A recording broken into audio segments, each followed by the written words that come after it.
નમસ્કાર। રાજકોટ જિલ્લા પંચાયત ખાતે પ્રાકૃતિક ખેતીને પ્રોત્સાહન આપવા ખાસ સ્ટોલનું આયોજન હેઠળ કુલ 4 જેટલા વિવિધ સ્ટોલ ઊભા કરવામાં આવ્યા, જેમાં ઓર્ગેનિક કઠોળ, તાજી શાકભાજી, ધૂપ, ગોળ સહિતની પ્રાકૃતિક ચીજવસ્તુઓ પ્રદર્શિત કરવામાં આવી।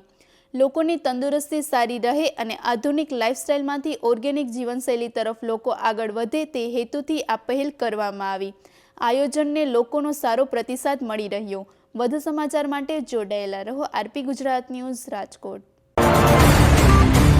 आज जिला पंचायतनी बिल्डिंग में प्राकृतिक खेतीना स्टॉल राखवामां आव्यो छे के पहला तो बधाय माहितगार थाय, खबर पड़े प्राकृतिक खेती शुं छे।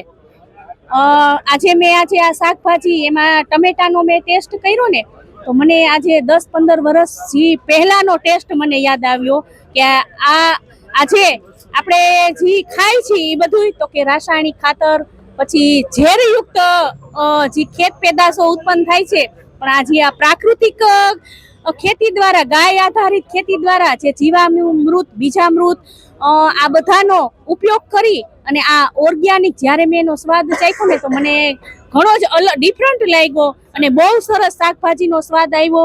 તેમજ આગળ બી બધા મધ છે, પછી ગુલકંદ છે, પછી જે કહેવાય ને કે આપણા ઘરની વાતાવરણનું ઉર્જાવાન બને તે માટે ગાયના ગોબરમાંથી બનાવેલા ધૂપ છે, તેમજ બધા જ કઠોળ છે, બધા શાકભાજી છે અને ઓર્ગેનિક ગોળ છે।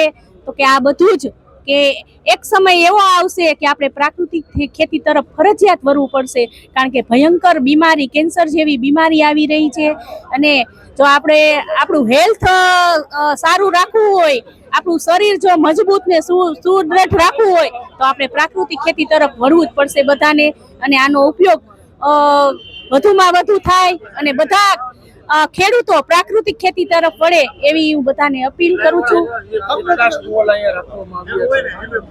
અહીંયા શાકભાજીના છે, ગોળના છે, તેમજ કઠોળના છે, મધ બધાના સ્ટોલ અહીંયા છે। બેન, લોકોને શું મેસેજ આપશો? પીએમ સાહેબની પણ એક સ્વદેશી તરફની હોય છે નેમ, તો આપ શું કહેશો લોકોને? આપણા દેશના યશસ્વી નરેન્દ્ર મોદી સાહેબ અને મહામહિમ દેવવ્રત આચાર્યજી બેયની પહેલ છે કે ખેડૂતો છે ને એના, હું એમ નથી કહેતી કે એ લોકોની 50 વીઘા જમીન હોય, 20 વીઘા જમીન હોય, પણ એમાં જે એનો 1 વીઘા જમીન છે ને એમાં એ પ્રાકૃતિક ખેતી કરે અને જે આજે આ માણસ કહેવાય ને કે ભયંકર બીમારીથી પીડાય છે ને એ પીડામાંથી મુક્ત થાય અને એનું હેલ્થ સારું રહે, એના માટે દેશના યશસ્વી શ્રી નરેન્દ્ર મોદી સાહેબની પહેલ છે। અને મારી પણ, હું પણ કોઈ બી કાર્યક્રમમાં જ્યારે જાઉં છું ત્યારે હું પણ ખેડૂતોને કહું છું કે તમે શરૂઆત કરો, નાનેથી શરૂઆત કરો અને પ્રાકૃતિક ખેતી તરફ વળો।